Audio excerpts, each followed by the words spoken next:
ಭ್ರಷ್ಟಾಚಾರ ಮುಕ್ತ ಕರ್ನಾಟಕ ನಮ್ಮ ಗುರಿ. ಇಂದು ನಾಡಿನ ಬಹುತೇಕ ಕ್ಷೇತ್ರಗಳಲ್ಲಿ ಭ್ರಷ್ಟಾಚಾರ ತಾಂಡವವಾಡ್ತಿದೆ. ಅದನ್ನ ನಿಯಂತ್ರಣಗೊಳಿಸಿ ಇಡೀ ನಾಡನ್ನ ಭ್ರಷ್ಟಾಚಾರ ಮುಕ್ತಗೊಳಿಸುವುದೇ ನಮ್ಮ ಗುರಿಯಾಗಿರಬೇಕು ಎಂದು ವಿಜಯನಗರ ಜಿಲ್ಲೆಯ ಎಸಿಎಫ್ ಕರ್ನಾಟಕ ವಿಜಯನಗರ ಜಿಲ್ಲೆಯ ಪದಾಧಿಕಾರಿಗಳ ಪದಗ್ರಹಣ ಮತ್ತು ಆದರ್ಶ ನಾಯಕ ಪ್ರಶಸ್ತಿ ಪ್ರದಾನ ಸಮಾರಂಭ ನಡೆಯಿತು. ಇದರ ನೇತೃತ್ವವನ್ನು ಶ್ರೀ ಕೃಷ್ಣಮೂರ್ತಿ ಎನ್ ರಾಜ್ಯಾಧ್ಯಕ್ಷರು ಮತ್ತು ಎಸಿಎಫ್ ರಾಜ್ಯ ಉಸ್ತುವಾರಿ ವಹಿಸಿಕೊಂಡಿರುವಂತಹ ಶ್ರೀ ಬಿಎಚ್ ಜಮಾದಾರ್ ಅವರ ನೇತೃತ್ವದಲ್ಲಿ ಎಸಿಎಫ್ ಕರ್ನಾಟಕದ ವಿಜಯನಗರ ಜಿಲ್ಲೆಯ ಬಹುತೇಕ ಪದಾಧಿಕಾರಿಗಳ ಪದಗ್ರಹಣ ಸಮಾರಂಭ ನಡೆಯಿತು. ಈ ಹಂತದಲ್ಲಿ ಕಾರ್ಯಕ್ರಮವನ್ನು ಉದ್ಘಾಟಿಸಿ ಮಾತನಾಡಿದ ಬಿಎಚ್ ಜಮಾದಾರ್, ಭ್ರಷ್ಟ ಅಧಿಕಾರಿಗಳ ಮೈ ಚಳಿ ಬಿಡಿಸಲು ಎಸಿಎಫ್ ಕರ್ನಾಟಕ ತಂಡ ಸಿದ್ಧವಾಗಿದೆ. ಇದಕ್ಕೆ ಪ್ರತಿಯೊಬ್ಬರೂ ಶ್ರಮಿಸಿ ನಮಗೆ ಬೆಂಬಲವಾಗಿರಿ ಎಂದು ಕಾರ್ಯಕ್ರಮವನ್ನು ಉದ್ಘಾಟಿಸಿ ಮಾತನಾಡಿದರು. ಇದೇ ಸಂದರ್ಭದಲ್ಲಿ ವಿವಿಧ ಕ್ಷೇತ್ರದಲ್ಲಿ ಸಾಧನೆ ಮಾಡಿದ 50ಕ್ಕೂ ಹೆಚ್ಚು ಗಣ್ಯರಿಗೆ ಆದರ್ಶ ನಾಯಕ ಪ್ರಶಸ್ತಿಯನ್ನ ನೀಡಿ ಗೌರವಿಸಲಾಯಿತು. ಜನಸಾಮಾನ್ಯರಿಗೆ ಆಗುವ ನ್ಯಾಯಗಳನ್ನು ಖಂಡಿಸಿ ಅವರಿಗೆ ನ್ಯಾಯ ಒದಗಿಸಿಕೊಡುವಲ್ಲಿ ಪ್ರಮುಖ ಪಾತ್ರ ವಹಿಸುವುದೇ ಈ ಎಸಿಎಫ್ ಕರ್ನಾಟಕದ ಮುಖ್ಯ ಉದ್ದೇಶ ಎಂದು ಸೋಮಶೇಖರ ಗೌಡ ಅವರು ಪ್ರಾಸ್ತಾವಿಕವಾಗಿ ಮಾತನಾಡಿದರು.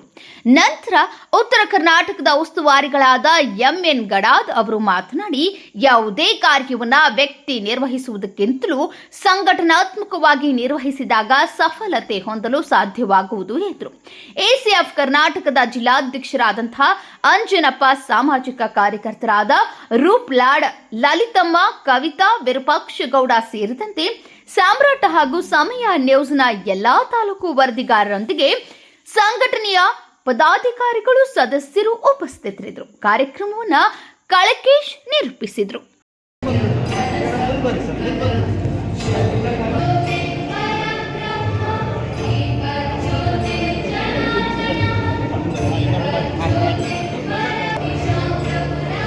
ಜ್ಯೋತಿಯನ್ನು ಬೆಳಗಿಸಿದಂತಹ ಅಭಿನಂದನೆಯನ್ನು ಸಲ್ಲಿಸಿ ನನ್ನ ಪ್ರಾಸ್ತಾವಿಕ ನುಡಿಗೆ ವಿರಾಮವನ್ನು ನೀಡ್ತಾ ಇದ್ದೇನೆ.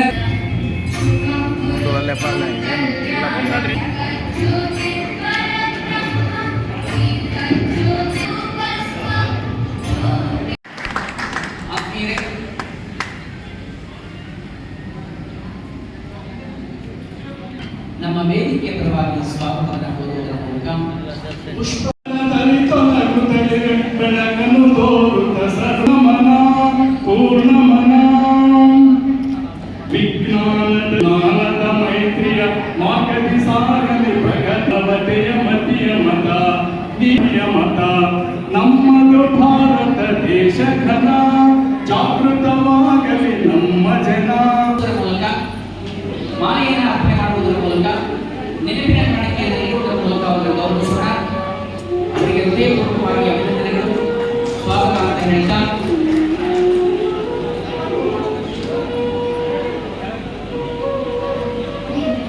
ಹಾಗೆಯೇ ಇವತ್ತಿನ ಈ ಕಾರ್ಯಕ್ರಮದಲ್ಲಿ ಇನ್ನೋರ್ವ ಅತಿಥಿಗಳಾದಂತಹ ಸನ್ಮಾನೀಯ ಶ್ರೀ ಎಂಎನ್ ಸಮಾರಂಭವನ್ನು ನಡೆಸಿಕೊಂಡಿದ್ದಾರೆ. ಡಾಕ್ಟರ್ ಬಿಎಸ್ ಜಮಾದಾರ್ ಆದರ್ಶ ನಾಯಕ ಪ್ರಶಸ್ತಿಯನ್ನ ಸಂಘಟನೆಯ ಪರವಾಗಿ ಹೃದಯಪೂರ್ವಕವಾಗಿ ಅಭಿನಂದನೆಗಳು. ಹಾಗೆಯೇ ಇವತ್ತಿನ ಈ ಕಾರ್ಯಕ್ರಮಕ್ಕೆ ವಿಶೇಷ ಅತಿಥಿಗಳಾಗಿ ಆಗಮಿಸಿದಂತಹ ಸಮಾಜಮುಖಿಯಾಗಿ ಅನೇಕ ನಮ್ಮ ಕಾಯಕ ಶಕ್ತಿಯ ಹೃದಯಪೂರ್ವಕವಾಗಿ ಅಭಿನಂದನೆಗಳನ್ನು ಸಲ್ಲಿಸೋಣ. ಕವಿತಾ ಮೇಡಮ್ ವೇದಿಕೆಯಲ್ಲಿದ್ದಾಗ ಲಲಿತಾ ಮೇಡಮ್ ಅವರು ತೆಗೆದಿದ್ದರು. ಇವತ್ತು ಲಲಿತಾ ಮೇಡಮ್ ವೇದಿಕೆಯಲ್ಲಿ ಕವಿತಾ ಮೇಡಮ್ ಅವರು ತೆಗೆದಿದ್ದಾರೆ. ಅವರಿಗೆ ಅಭಿನಂದನೆಗಳನ್ನು ಹೇಳ್ತಾ ಹಾಗೆ ನನ್ನ ವಿಜಯನಗರದ ಚಪ್ಪಳ ಹೃದಯಪೂರ್ವಕವಾಗಿ ಅಭಿನಂದನೆಗಳು.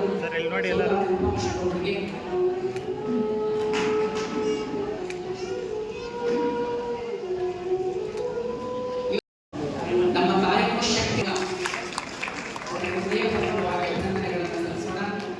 ಕವಿತಾ ಮೇಡಮ್ ವೇದಿಕೆಯಲ್ಲಿದ್ದಾಗ ಲಲಿತಾ ಮೇಡಮ್ ಅವರು ತೆಗೆದಿದ್ದರು.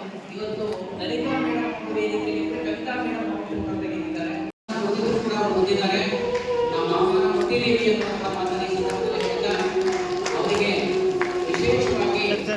ರಾಜ್ಯದ ರಾಷ್ಟ್ರದ ಎಲ್ಲ ಪ್ರಶಸ್ತಿಗಳು ಬದಲಾಗಿ ಗೌರವ ಸಮರ್ಪಣೆ ಸನ್ಮಾನ್ಯ ಶ್ರೀ ಡಿ ಕರಿಯಪ್ಪ ಸಾಹೇಬರು.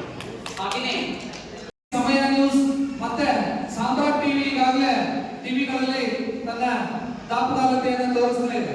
ಇದ್ರ ಜೊತೆ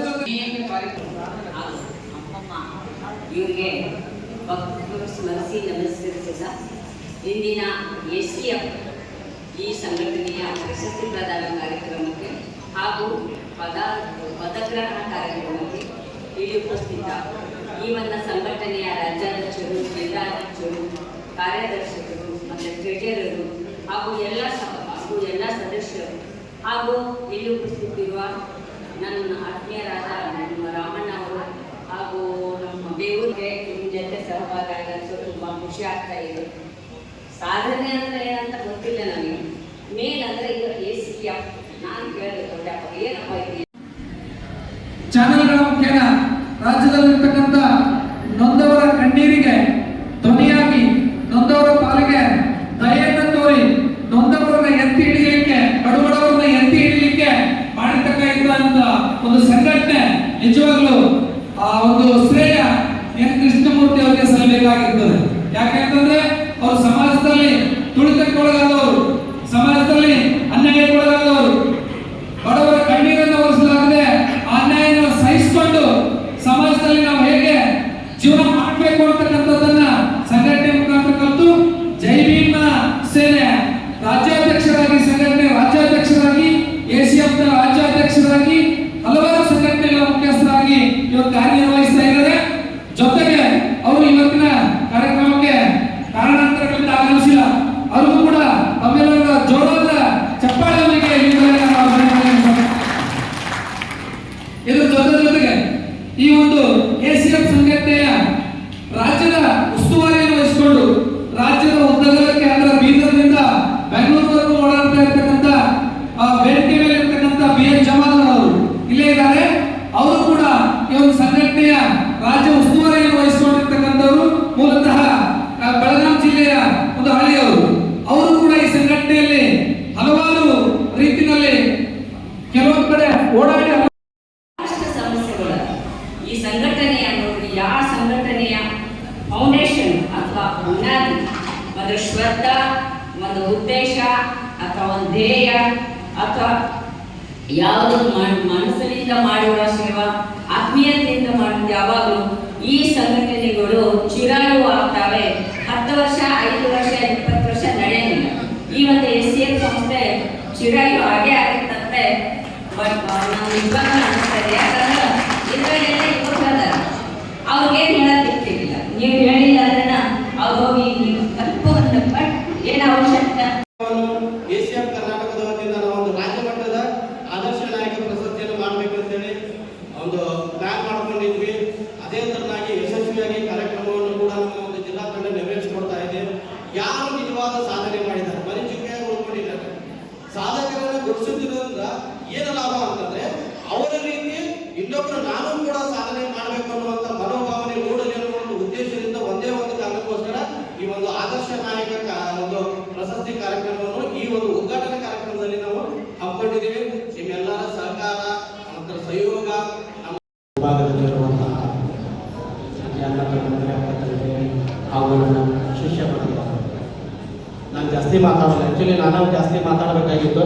ನಮ್ಮ ಸೋಮಶೇಖರ್ ಗೌಡ ಅವರು ಮಾತಾಡಿದ್ರೆ, ಯಾಕಂದರೆ ಎಲ್ಲ ಬಹಳಷ್ಟು ಜನ ಸಾಧಕರಿದ್ದಾರೆ, ಸಾಧಕರಿಗೆ ಪ್ರಶಸ್ತಿ ಕೊಡಬೇಕು. ಆದರೂ ಕೂಡ ನನ್ನ ಕರ್ತವ್ಯ ಏನಪ್ಪ ಅಂತಂದರೆ ACF ಕರ್ನಾಟಕದ ಬಗ್ಗೆ ಹಾಗೂ ಈ ಒಂದು ಪ್ರಶಸ್ತಿ ಪ್ರದಾನ ಕಾರ್ಯಕ್ರಮದ ಬಗ್ಗೆ ಒಂದೆರಡು ಮಾತನ್ನು ಹೇಳಲೇಬೇಕು. ಮೊದಲನೇದಾಗಿ ACF ಬಗ್ಗೆ ಆಲ್ಮೋಸ್ಟ್ ಅಲ್ಲೆಲ್ಲ ನಮ್ಮ ಸೋಮಶೇಖರ್ ಗೌಡ ಅವರು ಹೇಳಿದ್ದಾರೆ. ಆದರೂ ಇನ್ನೂ ಒಂದಷ್ಟು ವಿಷಯಗಳು ಉಳ್ಕೊಂಡಿದೆ, ಅದನ್ನು ತುಂಬುವಂಥ ಒಂದು ಕೆಲಸವನ್ನು ನಾನು ಮಾಡ್ತೀನಿ. ACF ಕರ್ನಾಟಕ ಅಂತಂದರೆ ಆ್ಯಂಟಿ ಕರಪ್ಷನ್ ಫೋರ್ಸ್, ಭ್ರಷ್ಟಾಚಾರ ನಿಗ್ರಹ ಸಮಿತಿ. ನಾವು ಯಾವ ರೀತಿ ಕೆಲಸ ಮಾಡ್ತೀವಪ್ಪ ಅಂತಂದರೆ ಪ್ರತಿ ಜಿಲ್ಲೆ ಹಾಗೂ ಪ್ರತಿ ವಿಧಾನಸಭಾ ಕ್ಷೇತ್ರಗಳು ಹಾಗೂ ಪ್ರತಿಯೊಂದು ಗ್ರಾಮ ಪಂಚಾಯತಿ ಮತ್ತು ಗ್ರಾಮ ಮಟ್ಟದಲ್ಲಿ 7 ಜನ ಪದಾಧಿಕಾರಿಗಳನ್ನು ಆಯ್ಕೆ ಮಾಡ್ಕೊಂಡಿರ್ತೀವಿ. ಈ ಪದಾಧಿಕಾರಿಗಳ ಆಯ್ಕೆ ಮಾಡಿದಾದ ನಂತರ ಪ್ರತಿಯೊಂದು ಗ್ರಾಮದಲ್ಲಿ ಆಗಿರಲಿ ಅಥವಾ ನಿಮ್ಮ ವಾರ್ಡ್ಗಳಲ್ಲಾಗಲಿ ಯಾವುದೇ ಸಮಸ್ಯೆ ಇದ್ದರೂ ಕೂಡ ನಮ್ಮ ಪದಾಧಿಕಾರಿಗಳು ಆ ಒಂದು ಸಮಸ್ಯೆಗೆ ಸ್ಪಂದಿಸ್ತಾರೆ. ಅವರಿಗೆ ನಮ್ಮ ಸಂಘಟನೆ ವತಿಯಿಂದ ಟ್ರೈನಿಂಗ್ ಕೂಡ ಕೊಟ್ಟಿರ್ತೀವಿ ನಾವು. ಯಾವ ರೀತಿ ಜನರ ಸಮಸ್ಯೆಗಳನ್ನು ನೀವು ತಗೊಂಡು ಬಂದಾಗ ಅದನ್ನು ಯಾವ ರೀತಿ ನೀವು ಅವಾಗ ಸಹಕರಿಸಬೇಕು ಅನ್ನುವಂಥದ್ದನ್ನ ಕೊಡ್ತೀವಿ. ಮತ್ತು ನಮ್ಮ ಸಂಘಟನೆಯ ಮೂಲ ಉದ್ದೇಶ ಏನಪ್ಪಾ ಅಂತಂದ್ರೆ ಭ್ರಷ್ಟ ಮುಕ್ತ ಕರ್ನಾಟಕ ಮಾಡೋದು. ಸುಮಾರು ಒಂದು 70-75 ವರ್ಷ ಆದರೂ ಕೂಡ ಇನ್ನೂವರೆಗೂ ಭ್ರಷ್ಟ ಮುಕ್ತ ಕರ್ನಾಟಕ ಭ್ರಷ್ಟಾಚಾರವನ್ನು ಮುಕ್ತ ಮಾಡಕ್ ಆಗಿಲ್ಲ. ನಮ್ಗೆ ಸ್ವತಂತ್ರ ಸಿಕ್ಕಾಗಿಲ್ಲ.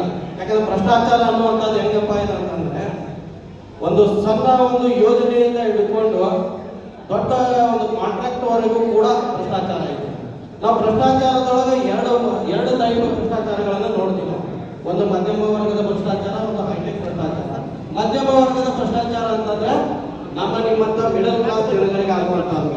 ಒಂದು ರೇಷನ್ ಕಾರ್ಡ್ದಿಂದ ಹಿಡ್ಕೊಂಡು, ಒಂದು ಆಧಾರ್ ಕಾರ್ಡ್ದಿಂದ ಹಿಡ್ಕೊಂಡು, ಒಂದು ಸರ್ಕಾರಿ ಯೋಜನೆಯನ್ನ ಸರ್ಕಾರ ಏನು ನಮಗೋಸ್ಕರ ಯೋಜನೆ ಘೋಷಣೆ ಮಾಡಿರ್ತಾರಲ್ಲ, ಆ ಯೋಜನೆಯನ್ನು ಪಡ್ಕೋಬೇಕಾಗಿದೆ ಅಂತಂದ್ರೆ ಆ ಯೋಜನೆ ಪಡ್ಕೊಳಕ್ ಹೋದಾಗ ಆಗುವಂತ ಭ್ರಷ್ಟಾಚಾರವನ್ನು ಮಧ್ಯಮದ ಭ್ರಷ್ಟಾಚಾರ ಅಂತ ಹೇಳ್ತೀವಿ. ಇನ್ನೊಂದು ಹೈಟೆಕ್ ಭ್ರಷ್ಟಾಚಾರ, ವಿಶೇಷವಾದಂತ ದೊಡ್ಡ ದೊಡ್ಡ ಅನುದಾನಗಳು ಬಂದಿರ್ತದೆ. ಆ ಅನುದಾನದೊಳಗೆ ದೊಡ್ಡ ದೊಡ್ಡ ಭ್ರಷ್ಟಾಚಾರಗಳಾಗಿರುತ್ತೆ. ಆದ್ರೆ ನಾವು ದೊಡ್ಡ ಭ್ರಷ್ಟಾಚಾರ ಕೈ ಆಗ್ತಾ ಇಲ್ಲ, ಸಣ್ಣ ಭ್ರಷ್ಟಾಚಾರ ಕೈ ಆಗ್ತಾ ಇದ್ದೀವಿ. ಅಂದ್ರೆ ಸರ್ಕಾರಿ ಯೋಜನೆಗಳು ಉಚಿತವಾಗಿ ಪ್ರತಿಯೊಬ್ಬ ವ್ಯಕ್ತಿಗೆ ಸಿಕ್ಬಿಟ್ರೆ ನಮ್ಮ ದೇಶ ರಾಮರಾಜ್ಯ ಅಂತ ಏನ್ ಹೇಳ್ತಾ ಇದೀವಲ್ಲ 100% ಆಗತ್ತೆ. ಒಬ್ಬ ಮನುಷ್ಯನು ಕೂಡ ಬಡವನಾಗಿ ಉಳಿಯಲ್ಲ. ಯಾಕಂತಂದ್ರೆ ಅಷ್ಟೊಂದು ಯೋಜನೆಗಳು, ಅಷ್ಟೊಂದು ಅನುದಾನ ಸರ್ಕಾರ ನಮ್ಮ ಟ್ಯಾಕ್ಸ್ ನಿಂದ ತೆಗೆದಿಟ್ಟಿರುತ್ತೆ. ನೀವು ಊಹಿಸ್ಕೊಳಕ್ ಸಾಧ್ಯ ಇಲ್ಲ. 2,000 ಕೋಟಿ 3,000 ಕೋಟಿ ಅಂತ ಹೇಳ್ತಾ ಇದೀವಿ ನಾವು. ಆ ಸೊನ್ನೆ ಏನೋ ನಮ್ಗೆ ಗೊತ್ತಿಲ್ಲ. ಆದ್ರೆ 2,000-3,000 ಕೋಟಿ ಪ್ರತಿಯೊಬ್ಬ ವ್ಯಕ್ತಿಗೂ, ಪ್ರತಿಯೊಬ್ಬ ಗ್ರಾಮ ಮಟ್ಟದಲ್ಲಿರುವಂತ ವ್ಯಕ್ತಿಗೂ ಹೋಗಿ ಮುಟ್ಟಿದ್ರೆ 100% ಬಡತನ ಅನ್ನೋದು ನಿರ್ಮೂಲನೆ ಆಗತ್ತೆ. ನಮ್ಮ ದೇಶ ಕೂಡ ಅಭಿವೃದ್ಧಿ ಹೊಂದುತ್ತೆ ಅಂತ ಹೇಳಕ್ಕೆ ನಾನು ಇಷ್ಟಪಡ್ತೀನಿ.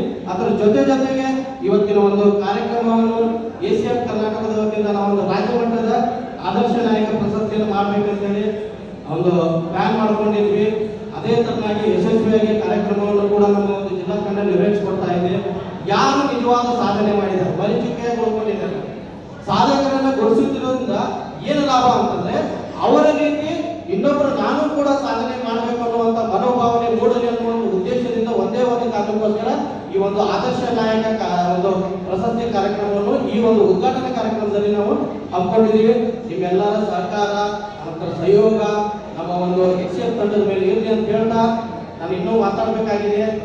ಆದರೂ ಕೂಡ ಈ ಒಂದು ಕಾರ್ಯಕ್ರಮಕ್ಕೆ ನನ್ನ ಒಂದು ಮಾತಿಗೆ ವಿರಾಮ ಕೊಡ್ತಾ ಇದ್ದೀನಿ. ಜೈ ಹಿಂದ್, ಜೈ ಕರ್ನಾಟಕ.